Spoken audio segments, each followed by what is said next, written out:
Assalamualaikum warahmatullahi wabarakatuh. Perkenalkan, nama saya Agus Santo. Hari ini kita akan berdiskusi dengan tema Smart City. Telah hadir bersama kita 4 orang panelis, yaitu yang pertama ada eh, Saudara Desi Ratnasari, yang kedua Dr.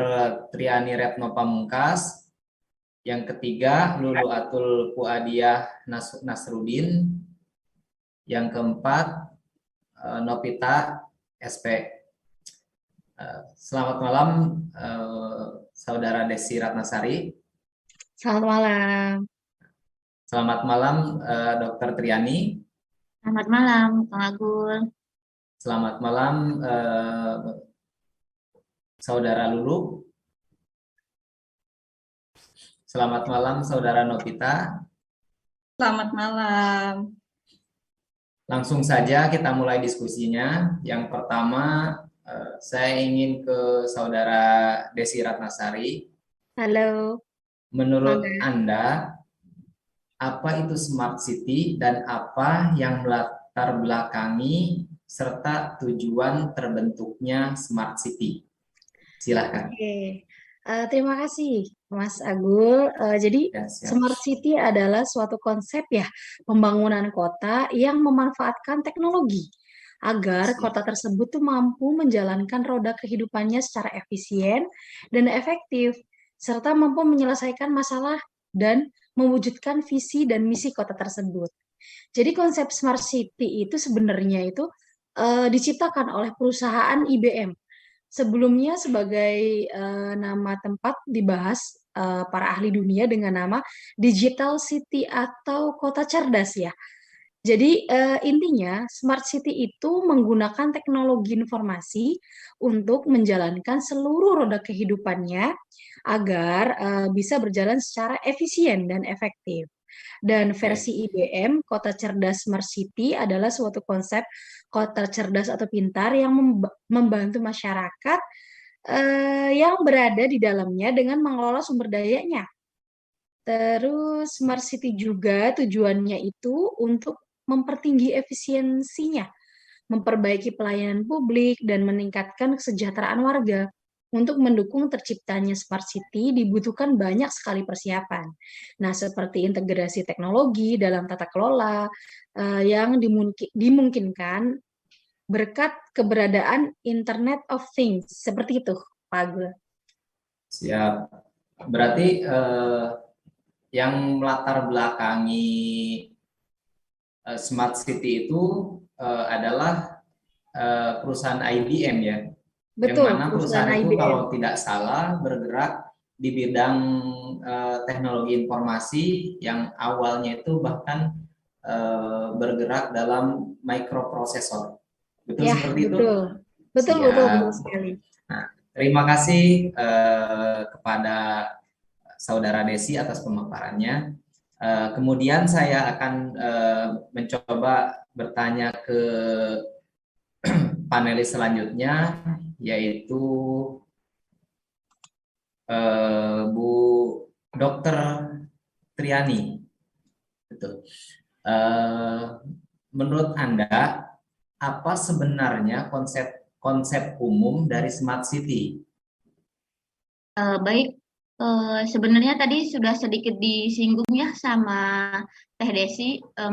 mengenai konsep-konsep tadi udah sedikit disinggung.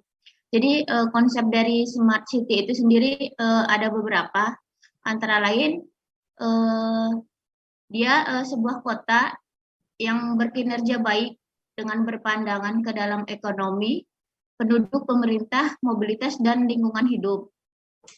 Terus selanjutnya sebuah kota yang mengontrol dan mengintegrasi semua infrastruktur.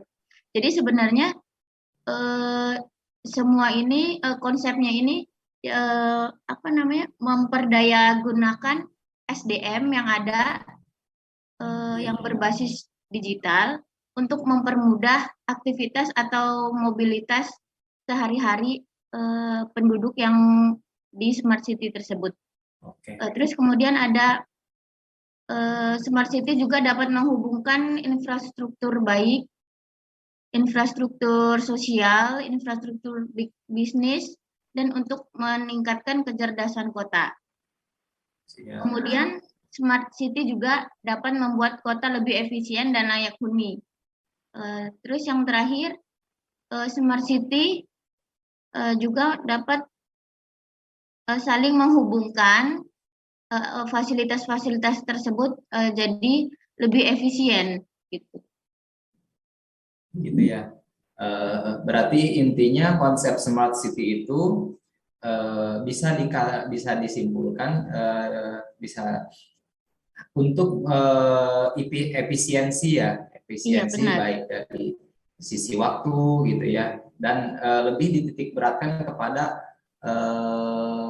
teknologi informasi mungkin, atau seperti itu, atau ada yang lain? Kalau dari konsep yang tadi sih lebih ke digitalisasi ya. Jadi lebih mempermudah, contohnya mempermudah urusan-urusan yang tadinya harus berbelit-belit dengan banyak surat menyurat. Dengan adanya smart city ini jadi lebih mempermudah lah urusan-urusan yang tadinya banyak surat menyurat gitu.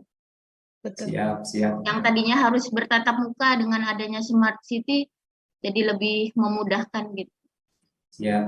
Nah, terima kasih kepada Dr. Triani. Selanjutnya saya ingin bertanya kepada Saudara Novita.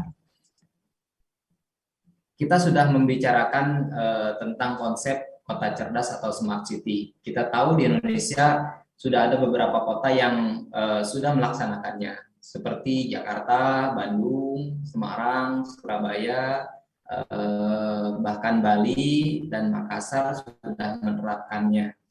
Nah, apa efek dari smart transport? Apa efek dari smart transportasi bagi masyarakat pengguna transportasi serta pengusaha transportasi yang ada di Jakarta? Mungkin seperti itu. Coba dipaparkan. Ya, baik, Saudara Agul. Penerapan smart transportasi ini sendiri memberikan efek pada masyarakat, yaitu tercapainya efisiensi waktu dan biaya, di mana dengan menggunakan smart transportasi ini, contohnya saja MRT ya, dapat menghemat biaya dengan sistem cashless dengan tarif maksimal 5.000 per 3 jam, khusus untuk transportasi berbasis jalan. Kita tahu sendiri ya, Jakarta itu macetnya luar biasa gitu. Dengan adanya sistem transportasi ini, kemacetan itu bisa berkurang gitu, diharapkan. Karena pemerintah mengharapkan bahwa masyarakat sendiri itu berpindah ke transportasi. Misalkan saya yang pernah tinggal di Jakarta ya, silakan saja memilih gitu. Apakah harus kita lama-lama menunggu di mobil atau berpanas-panasan di motor, ataukah dengan naik transportasi umum dengan biaya yang murah dan lebih cepat seperti itu. Kemudian bagi perusahaan sendiri efeknya yakni karena mereka dibayar per kilometer ya, tanpa harus menghitung jumlah penumpang, sehingga mereka sendiri mendapatkan kepastian pendapatan, sehingga mereka itu mampu melakukan perawatan kendaraan mereka secara maksimal. Mungkin seperti itu, Saudara Agul. Oke, baik, Saudara Novita, untuk manfaat yang dirasakan oleh masyarakat Jakarta dengan ada smart city, khususnya dalam smart transportation, cukup signifikan. Menurut Saudara dulu, apakah salah satu kebijakan smart city ini bisa diterapkan di Indramayu? Untuk smart city di Indramayu sendiri itu sudah ada penerapannya. Salah satunya itu ada program Lebu Digital atau LEDIK, yaitu sebuah program untuk membuat smart village atau desa cerdas. Ada wifi-nya, masyarakat bikin KTP di desa jadi lebih dekat sama masyarakat gitu. Lalu ada ICETA juga. ICETA itu Indramayu Cepat Tanggap. Itu sebuah program untuk memberikan solusi atau pertolongan pertama bagi permasalahan kemanusiaan. Seperti misalkan ada pasien yang sakit bisa menghubungi call center, terus dokternya masuk rumah, itu ada kegiatan namanya Dokmaru, seperti itu. Oke, terima kasih Saudara Lulu. Untuk selanjutnya, menurut Anda semua, tantangan dari penerapan Smart City ke depan apa saja ya? Mungkin yang pertama dari Saudari Desi Ratnasari. Ya, baik. Jadi pembangunan Smart City ini tidak terlepas dari isu privacy.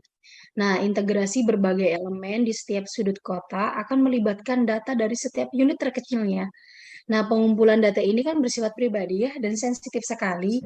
Nah, diperlukan keterbukaan terkait data seperti apa yang akan diambil, lalu bagaimana proses pengambilan datanya, terus apa tujuan pengambilan dari data tersebut, sehingga keamanan dari data-data tersebut tidak tersebar dan tidak diperjualbebaskan bagi oknum-oknum yang menyalahgunakan data tersebut. Seperti itu, Saudara Agul. Mungkin Dokter Triani bisa ditambahkan Baik, tantangan yang lainnya. selain masalah privacy, ini kan Smart City ini kan masih tergolong program baru ya. Makanya belum semua kota atau provinsi di Indonesia itu mengadakan Smart City. Karena salah satu kendalanya menurut saya ada di biaya ya. Karena Smart City ini kan membutuhkan faktor pendukung. Contohnya kayak misalnya alat-alatnya, komputer, terus jaringan internet yang stabil, itu kan juga membutuhkan dana yang tidak sedikit. Menurut saya sih itu, Kang Agul. Siap, siap. Mungkin tantangan yang lainnya bisa ditambahkan oleh Saudari Novita. Iya, baik. Tantangan selanjutnya yaitu dari segi SDM-nya sendiri, yaitu kurangnya digital talent gitu, di mana Menteri Komunikasi dan Informatika sendiri pernah mengatakan bahwa Indonesia mengalami kesenjangan dari segi digital talent. Sekitar 9 juta orang dari 2015 hingga 2030. Hal ini tentunya akan memunculkan tantangan tersendiri bagi kabupaten atau kota yang hendak mengadopsi konsep Smart City. Salah satunya Indramayu sendiri itu. Namun hal ini juga bisa diatasi dengan penggunaan pihak ketiga untuk mempercepat implementasi dari Smart City itu sendiri. Yang terakhir, Saudari dulu bisa menambahkan. Iya, tantangan yang lainnya itu adalah penerima manfaat. Tidak semua masyarakat di Indonesia familiar dengan teknologi sekarang gitu kan. Penerimaan masyarakat terhadap teknologi baru ini tentu menjadi pertimbangan ketika membuat rencana Smart City. Jika masyarakat mayoritas menolak, hal ini tentu akan menghambat untuk membentuk Smart City. Nah, untuk mengurangi resiko tersebut, alangkah lebih baiknya ada edukasi untuk masyarakat tentang teknologi ini gitu kan, sehingga akan muncul rasa penerimaan terhadap teknologi baru ini. Mungkin seperti itu. Iya. Siap. Terima kasih kepada semua panelis untuk waktu diskusi kita. Bisa kita simpulkan, Smart City adalah sebuah konsep kota cerdas untuk membantu masyarakat dengan mengelola sumber daya dengan efisien dan memberikan informasi yang tepat kepada masyarakat atau lembaga dalam melakukan kegiatannya ataupun mengantisipasi kejadian yang tak terduga. Intinya, Smart City bertujuan untuk mengintegrasikan informasi pelayanan yang efisien. Penerapan Smart City di Indonesia sendiri bukan tanpa tantangan, yaitu seperti di biaya, terus SDM yang ahli gitu, dan bahkan di masyarakat sendiri gitu. Mungkin itu saja untuk diskusi kita kali ini. Kita tutup saja diskusinya dengan Assalamualaikum warahmatullahi wabarakatuh.